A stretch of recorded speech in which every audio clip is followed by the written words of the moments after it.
MGX Minerals is revolutionizing the new energy economy with patented lithium extraction technology, replacing traditional solar evaporation using low-cost, low-energy nanofiltration. The first system of this paradigm shift technology is currently being commissioned. MGX Minerals trades on the CSE, symbol XMG, the OTCQB, symbol MGXMF, and Frankfurt, symbol 1MG. For more information, visit our website, mgxminerals.com.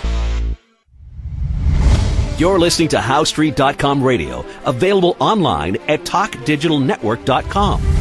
Welcome to HowStreet.com radio, the online source for market opinions. Here is Jim Goddard. My guest is Danielle Park, editor of the popular blog Juggling Dynamite and president of Venable Park Investment Council Incorporated. Welcome back to the show, Danielle. Thank you, Jim. Danielle, off air, we were just commenting about the riots in France, at least 4 people dead, hundreds injured. We have paramedics battling it out with police, a pretty unusual scene. Is this a case of people are upset that the poor are getting poorer and the rich are getting richer? Well, it's a pretty, it's the kind of place where those type of riots have a long tradition, of course, and French people rise up when they feel there's great inequality and they fight back, and that's good.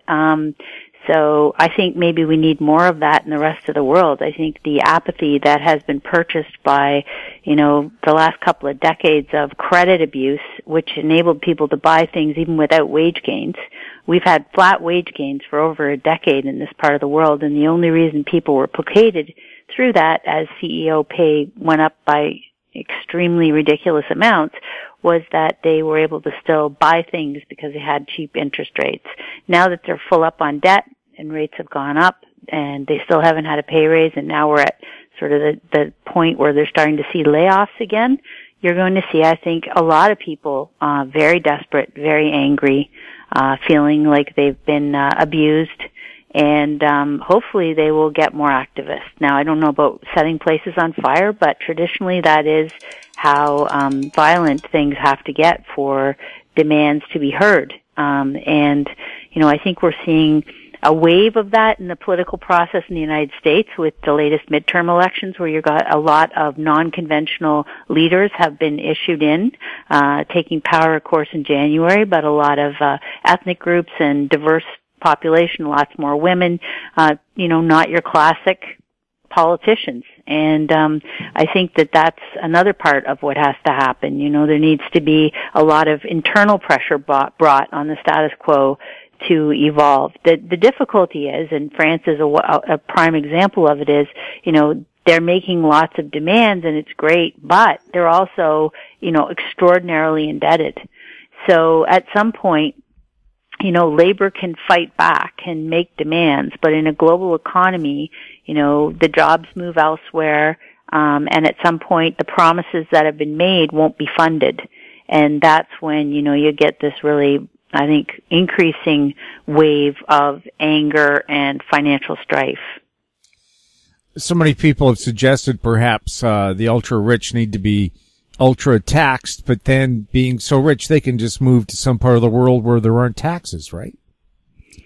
Well, that's the theory. I think, at the end of the day, I think it's things like property, which will probably be taxed at higher rates because you can't just up and move your property somewhere else, and liens can be put against it and that sort of thing. So I think it's assets which are going, assets have been the recipient of the QE intervention. They have had great price gains in the past decade thanks to central banks and governments underwriting risk takers. What's happened is that, that's created this polarization, increased it, where you had, as I say, flat wages and the asset holders and the executives getting massive pay increases. And so you've got a very polarized society. And it's not that anyone's against merit-based compensation or people working hard or, upward mobility. It's not that. It's about a system that is unfairly rewarding with prejudicial policies, against workers, against, in many cases, honest effort. and in favor of fraud and those who are abusing policy and rules worldwide. You're seeing that in the C-suite in spades. You know, someone was speaking about the impact of the Trump support of the Saudi government in the wake of the assassination of the American journalist there. And, you know, the reality is, they said, the world now knows that the rule of law is for sale in America. And I think that has been the case even, you know, to a large extent before Mr. Trump, even under Barack Obama, the letting go of the bankers, the allowing them to go back to their post without any personal liability or clawbacks of compensation, the allowing the fraudsters and those who are in breach of the laws to continue to just pay fines and go on. We've seen this repeatedly. So, you know, it's got more garish under Mr. Trump because he's doing it so predominantly himself as well, with his own business interests, that just, you know, abusing every trust there ever was. So he's a garish example, but it's been a trend that's been in play around the world, this idea that corporations can do whatever they want, get away with whatever they want, you know, dodge taxes, get huge incentives, governments lapping at their feet just to try and get them to come to their area. And it's really not working. It's a model that's really got to be reviewed, revisited. We have to have more corporate responsibility, more skin in the game. You know, they can't just take the benefits and leave the costs and clean up for everybody else. Did Amazon, the richest company in the world, really need to have tax breaks to open up a new head office? No, that's just a prime example, right, of, you know, and it turns out that, you know, only a portion of the jobs that everyone was running after as so-called high-paid jobs are actually going to be, you know, management and above jobs. A lot of them are just going to be warehouse jobs, and maybe that's fine, but the conditions in warehouses are, you know, the usual subpar, you know, not properly ventilated, all the stuff that you would see in sort of third world countries, and that's right in, as you say, the richest company in the world. So again, there's just, you know, someone's got to pay. If we're going to have a civil society, someone's got to pay. We've got an aging balloon of people worldwide in most developed economies, and we have a lot of bills that have been put on the line of credit, and people expecting payouts when the funding hasn't been set aside. I think we're really coming to a crunch here because we've got a lot of things demanding investment and you know, improvement for the future at the same time that you've got all these legacy bills mounting. So I think we're going to be the era of clashing with the status quo, of demanding greater accountability. That's all, I think, in an upswing. We'll have more with Danielle Park right after this. Hi, I'm Douglas Mason, President and CEO of Rainy Mountain Royalty Corp., RMO, on the TSX Venture Exchange. Rainy Mountain Royalty Corp. is a Canadian-based mineral exploration project generator. The company currently holds multiple property interests in Ontario with joint venture partners and is seeking further joint venture partners for other drill-ready properties in our portfolio. For more information, please visit our website at rmroyalty.com or call me at 604-922-2030. Vatic Ventures Corp. is a potash exploration company focused on the Korat Basin in Thailand, the world's largest undeveloped potash resource. Vatic's management has extensive potash exploration and development experience in Thailand. Vatic will have marketing advantage compared to Western producers. Drill program commences this spring. Vatic trades on the TSX Venture, symbol VCV, and on Frankfurt, symbol V8V2. Visit our website, vaticventures.com. Welcome back. We're speaking with Danielle Park. Danielle, on your blog, Juggling Dynamite, I think I get the sense that all these sales pitches that we're getting from investment firms, a lot of talk, but do we actually get action that they promise?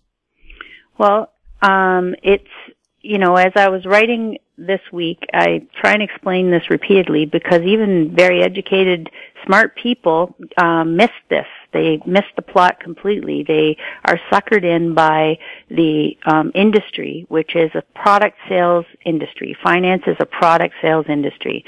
So they are mostly focused on getting you into the highest risk, highest fee products. And in most cases, that is the commodity-based corporate debt and equities, commodities, you know, securities, all that stuff, and the derivatives therefrom, the funds, the ETFs, the managed pools, all this good stuff. That all has the richest compensation for the people who put it together and run it.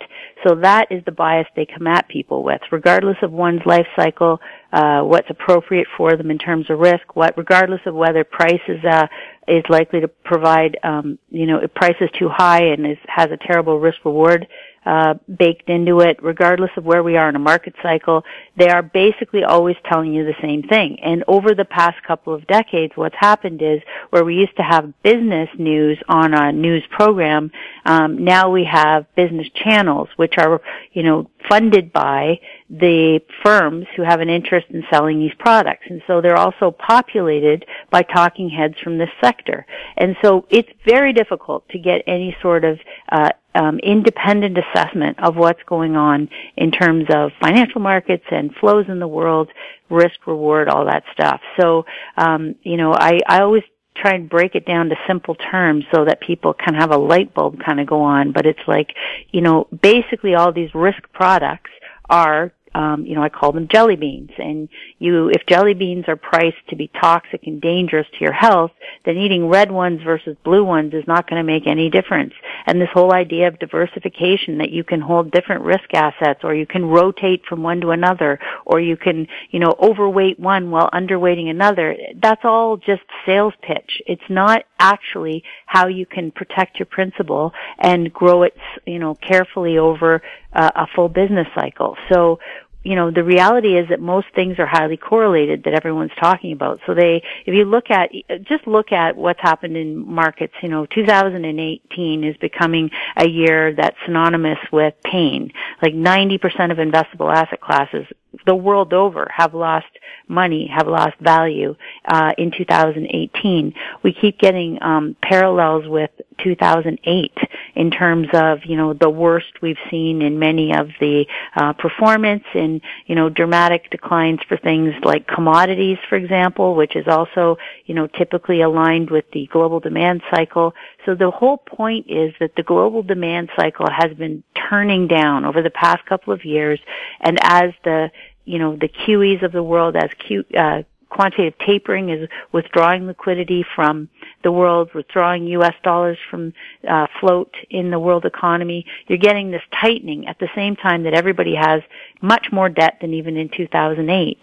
And assets were priced for this expectation of never-ending, profit miracles from corporations with no one ever making them pay their bill or pay their share of tax or any of this stuff, just continue to do this pay a fine and make gazillions model. Well, of course, that's not likely to continue for the reasons we spoke to at the outset, but also just if you look at even the S&P 500, the best performing index, of the major developed markets in the world is only modestly positive, and even in that case, you've seen earnings growth for the S&P 500 companies have over the last couple of quarters, because they are selling less abroad. Why? Because their consumers abroad are cash-strapped. The U.S. dollar has appreciated a great deal.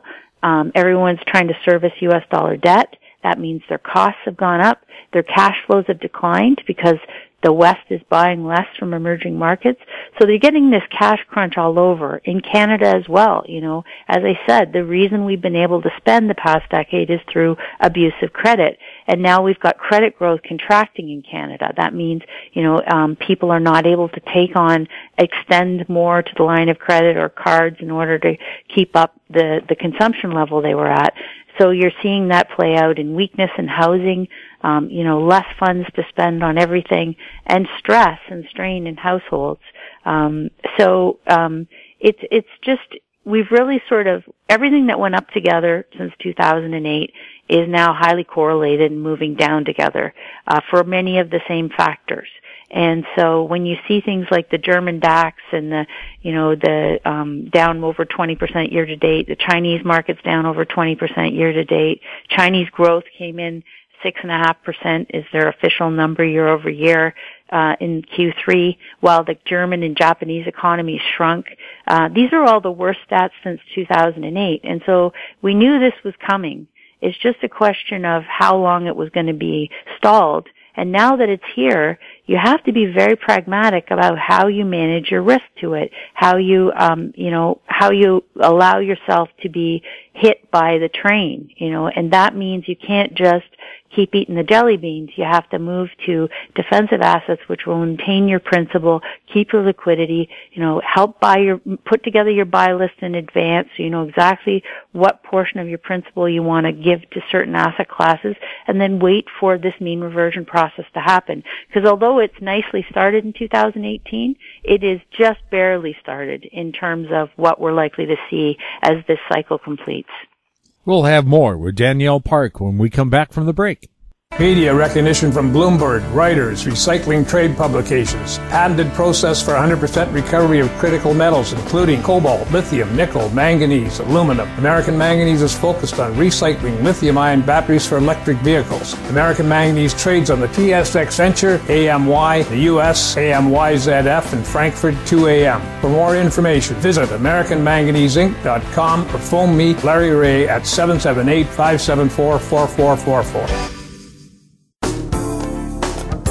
Don't miss out. Stay informed. Receive the HowStreet.com weekly recap with thought-provoking podcasts, radio, and articles delivered to your inbox. Sign up for the HowStreet.com weekly recap on our homepage at HowStreet.com. Welcome back. We're speaking with Danielle Park. Danielle Park, before the break, you said move to defensive assets. What would those assets be? Yeah, well, they're not dividend-paying stocks. They're not Canadian stocks versus U.S. stocks or any of that stuff, because as I've just explained, these things are all of one category in terms of risk exposure to a slowing global demand and falling liquidity, falling debt levels, this sort of thing. So you have to be in things that are not correlated with that cycle, which means cash-like deposits, your standard old GICs at the bank and short-term deposits, North American treasuries issued by governments, some safe haven currencies. Most useful for Canadians is the U.S. dollar, being something that tends to rise when all these other risk assets are falling. That's certainly happening year to date. The U.S. dollar is up over 6% relative to the loonie year to date. So these are places where you can have some gains, pick up some income, not be caught in the downdraft, and maintain your liquidity and strength, so that when the cycle finally bottoms, and I don't know when that will be. It could be weeks. It could be months. We're not seeing typical seasonality pattern this fall where you would have thought you'd get a rally from at least October into the new year. And the last time we had this disconnect of no rally in the fall was again in 2008. If you remember, markets sold off heavily into November. They rallied a bit, into January, and then they fell off a cliff into March.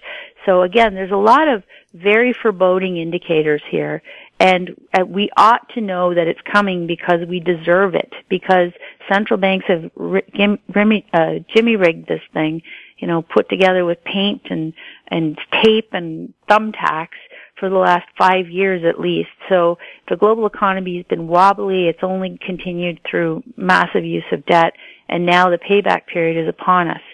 So it's important that people open their eyes and not, as I say, eat the gruel being served by the financial sales force to say, oh, don't worry, you're holding defensive things, they pay dividends. Once things plunge, the dividend payout yield will be 2 and 3 times what it is today, and you'll be getting it with a fraction of the capital risk. Those who are holding it today thinking they're getting somewhere with dividends will not stay the course. The odds are they will panic and sell after they've lost a huge chunk of their principal, and the dividend will be minuscule. It won't be enough SOV for them to make up for the capital loss. So it's very important that you don't just keep sitting there on the train track while this is happening. We're getting strong hints from both the U.S. Fed and the Bank of Canada that there may not be any more interest rate hikes, or if there are, just a few. Is that good news for long-term savers or not? Of course. So, it is a preposterous assumption that artificially suppressed interest rates over the last decade have been somehow good for the global economy. They have not. They have purchased a short-term appearance of progress which has been propped up by record low saving rates, and record high debt. So all that did was bring forward future consumption and spend it already, which means we now have a hole coming in terms of the ability of the world to consume things and pay for things. And that's going to last, longer than a few months. That's going to be a fairly macro trend over the next few years. And so the answer is to have higher rates, because that puts discipline and responsibility back. It makes people who think for a living have a job again versus people who just wildly speculate and gamble. And that's who's been running the show the last 5 years with all this free money and help, and as I say, allowing them to get away with everything. And it's really been a wild, wild west. So now what we were saying in the past couple of years is, although central banks live in this dream world where they get to call all the shots and cut rates and then hike rates as much as they want, getting back to their so-called neutral in their mind, the reality is that the global economy with this much debt is a lot weaker than they have presumed. And so that means that the hikes they've done to date have already been far higher than we've seen that in the last 3 cycles, which precipitated recession. So, they typically raise rates, and nearly every single time they've done that since World War II, they've precipitated a recession. It's not the hiking of the rates that's the problem; it's the debt levels that were engendered by the period of very low rates in the before time. So we've already baked this in. So yes, they were starting to hike rates, and they've increased them a great deal. But we've been saying yes, but you won't get to do as much as you think, because the global economy isn't going to take it, and that they're going to turn down. It has in the past few cycles, and we had a lot less debt than we have now, and relative increase to date has already been much greater than we saw in the past couple of cycles.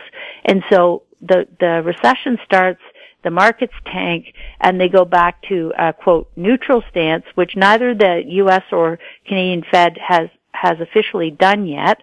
All the Canadian Fed did this week, the Bank of Canada, was blink and say, okay, well, we're not going to go ahead with the hike we'd planned for December because, there's a lot of things going wrong right now. There's slumping oil. There's, credit contraction in the household. There's, weak realty markets. There's all this stuff that's causing us concern. And rightly so. So we're going to pause for a bit. But I think that, if they go again in January, and right now the jury's kind of out whether they're going to insist on that, the likelihood is that the yield curve will be inverted by then, and they will be looking at a recession. If not already underway, it will be soon underway, in which case they'll go back to trying to ease rates. And to which people who don't understand cycles say, oh, great, well, they're going to ease rates, so we'll all be saved and we'll be able to go back to borrowing, and the asset markets will rally and everything will be perfect. But what they don't understand, that it's the cleaning out phase that's essential to restarting the system. So we need to have that recessionary period when the bad debt is knocked down a bit, when people, learn some financial discipline the hard way again, and when you get to clear all this reckless risk taking out and you get prices mean reverting to investment quality again. That will then finally restart an organic expansionary period, and we can, go back to making rational investments and hope to have a decent rate of return thereafter. It's the getting from here to there that is what I call the rough patch or the rough lapse, and you have to, appreciate that we can't get from here to the good stuff until we have the clearing out phase, and that seems to be underway now. Danielle, thank you so much for chatting with us. Hey, thank you. My guest has been Danielle Park, editor of the popular blog Juggling Dynamite. You're listening to HowStreet.com radio. Find us on Twitter at HowStreet. Our YouTube channel is Talk Digital Network. If you have any questions for Danielle or any of our other guests, you can send them to info@HowStreet.com. I'm Jim Goddard. Thanks for listening. Comments made on HowStreet.com radio are an expression of opinion only and should not be construed in any matter whatsoever as recommendations to buy or sell any financial instrument at any time. Available online at TalkDigitalNetwork.com. HowStreet.com radio is a production of HowStreet Media Incorporated.